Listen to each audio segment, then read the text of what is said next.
Allez, je dois le faire. Pour Steph, pour ma famille, pour mes amis. Putain, je l'ai annoncé au monde entier quand même. J'ai plus le droit de décevoir maintenant, c'est trop tard. C'est trop tard pour faire machine arrière. Et si je me ratais? Non, je peux pas me rater, c'est impossible. Allez Kylian, tu peux le faire. Nous sommes en 2013 et Kylian Jornet est encore très loin d'être la légende que vous connaissez aujourd'hui. Il a seulement 26 ans et encore beaucoup de choses à se prouver à lui-même et ainsi qu'au monde entier. Après avoir pourtant battu tous les records dans le trail et le ski alpinisme, il sent qu'il a atteint un plafond. Son nouveau projet fou, gravir une tonne de montagnes à travers le globe et battre des records d'ascension et de descente sur chacune d'entre elles. Sauf que personne ne le connaît dans le milieu, alors le meilleur moyen de se faire entendre, c'est de shooter un grand coup de pied dans la fourmilière. Et cette fourmilière, aujourd'hui, ce sera le Mont Blanc.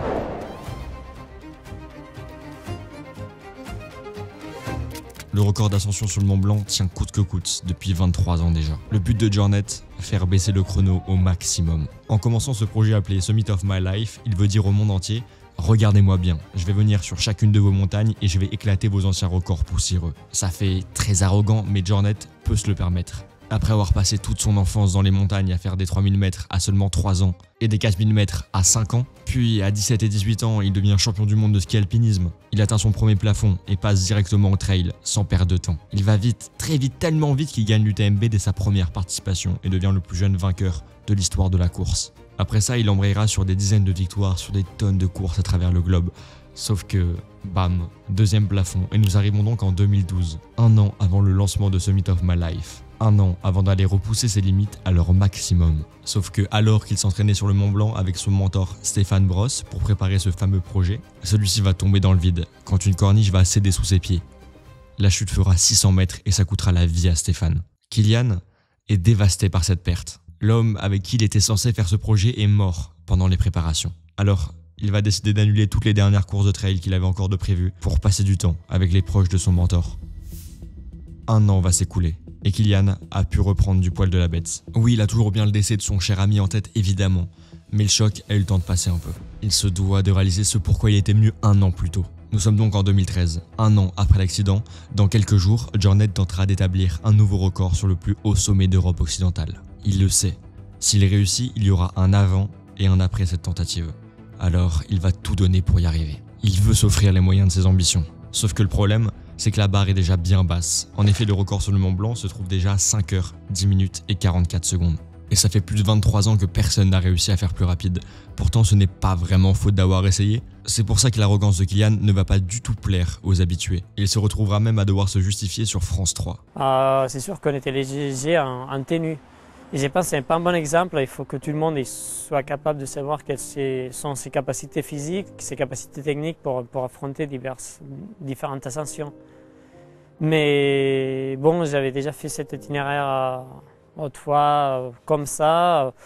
Puis bon, on a développé pendant des années la technique pour monter avec des crampons et baskets. Donc pour nous, ça c'était aucun problème. Pour avoir plus de chances d'atteindre son objectif, Kylian va alors s'entourer d'un petit prodige de la région.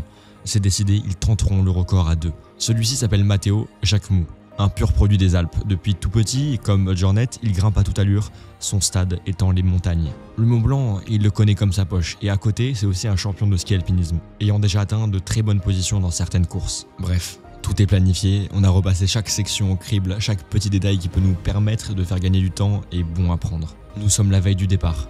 Les conditions météo pour demain ont l'air très bonnes, il est alors grand temps que je vous présente l'itinéraire. Le départ, comme pour chaque tentative de record, se fera sur la place de l'église de Chamonix. On devra alors passer entre les nombreuses crevasses en bas du mont avant de rejoindre la route des Grands Mulets. Celle-ci nous emmènera directement jusqu'à la route Valo et nous permettra, en même temps, d'atteindre l'arête Sumittal. On devra, comme son nom l'indique, remonter celle-ci jusqu'au sommet. Puis c'est demi-tour avec une petite technique bien particulière que j'ai hâte de vous présenter pour gagner encore plus de temps. Ah, une dernière chose, l'équipement, eh bien, ça va pas être long. Un petit t-shirt, un short, une paire de bâtons, des chaussures de trail, et c'est tout. Là, on est très loin de l'équipement classique pour une telle ascension. Mais bon, on se dit que ça ira, et ça fait une belle anecdote de se dire qu'on a gravi le Mont Blanc en short basket, non? La nuit va être très courte, avec un départ à 4 h du matin, pour les deux hommes. Ils vont avoir vite besoin de leur bâton afin d'évoluer rapidement sur la montagne. Tellement vite qu'ils vont déjà pouvoir dépasser les premiers grimpeurs restés sur la paroi. Le sommet va rapidement apparaître sous leurs yeux. À peine l'a-t-on atteint qu'il faudra redescendre, alors que la vue est pourtant splendide.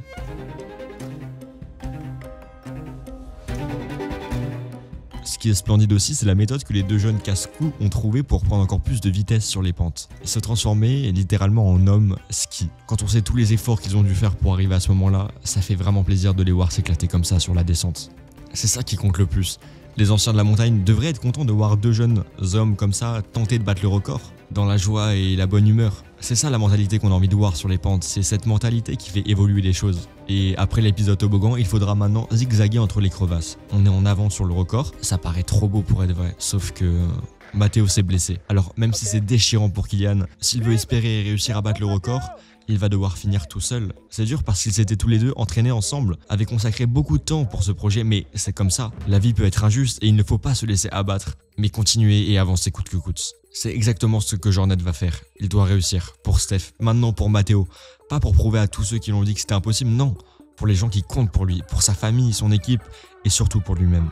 Chamonix, Mont-Blanc, Chamonix en 4h57 minutes et 40 secondes. Vous avez là le nouveau record sur le Mont-Blanc qui, à l'heure où je vous parle, n'a encore jamais été détrôné. Cette histoire va rester gravée à jamais et ce record lancera en grande pompe le projet Summit of My Life de Jornet. En effet, après ça, il enchaînera les records sur plein de montagnes, toutes plus impressionnantes les unes que les autres, à travers le monde, mais ça ce sera peut-être pour une autre fois. Ce qu'il y a à retenir, c'est surtout que si Kylian avait écouté l'avis des autres alpinistes ou des médias, il n'aurait jamais réussi à battre ce record. Et cette philosophie, il l'a gardée après toute sa vie. Sur le Cervin, on lui a dit « Non, t'y arriveras pas ». Sur l'Everest, même schéma. Au final, il a même battu le record et a même fait l'aller-retour 2 fois. Si vous avez bien quelque chose à retenir de cette vidéo, c'est de vous abonner. Non, je rigole, enfin, vous pouvez évidemment, mais la vraie morale, c'est que la philosophie de Kylian, c'est une arme très précieuse que vous devez tous ajouter à votre arsenal. Certes, ce n'est pas la plus facile à fabriquer, mais une fois que vous l'aurez en votre possession, si ce n'est pas déjà le cas, elle vous permettra de repousser des limites qui vous paraissaient impossibles à premier abord. La vérité, c'est que juste tente, ça peut foirer au début, c'est même sûr que ça va foirer. Mais si tu t'accroches, tu réduiras toujours plus les possibilités d'échec. Et au final, les avis des autres se transformeront en murmures étouffés. Les limites que tu te fixais se transformeront en perception de l'âme facilement franchissable. Kylian, s'il est aussi loin, c'est qu'à chaque fois, il les a éclatées, ses limites. Qui se trouvait en réalité que dans sa tête, à chaque fois, il est passé au palier d'au-dessus. Vous le connaissez, c'était pas pour montrer à je ne sais qui.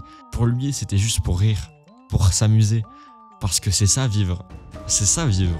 Il faut se poser les bonnes questions, il faut faire les bons choix. Des fois, tu te trompes. Bah, dans la vie, c'est pareil. Être libre, c'est de pouvoir choisir. Voilà. Et ça, c'est important. C'est ça que j'essaye de faire avec cette chaîne, jour après jour. Je prétends pas être un Kylian Jornet, loin de là. Mais moi aussi, au début, on me disait que c'était impossible, que je devrais pas persévérer dans ce métier-là. Eh bien, au final, j'ai eu raison. Certes, je me suis beaucoup trompé, j'ai failli rater, mais à vrai dire, on s'en fiche. Je suis plus obsédé maintenant par le résultat final, parce que je vais encore me tromper, me foirer. Mais comme dirait Jornet, ce qui compte, c'est le chemin. Vivre maintenant et plus jamais demain. Merci d'avoir suivi cette vidéo, n'hésitez pas à me rejoindre sur Instagram et Discord pour ne pas louper l'actualité de la chaîne. Vous allez voir que le planning de fin d'année risque d'être très sympa. Vous pouvez aussi vous abonner à la chaîne si vous avez aimé mon travail, partager la vidéo autour de vous, laisser un petit commentaire, un petit like. C'était Twilo, à très vite, ciao.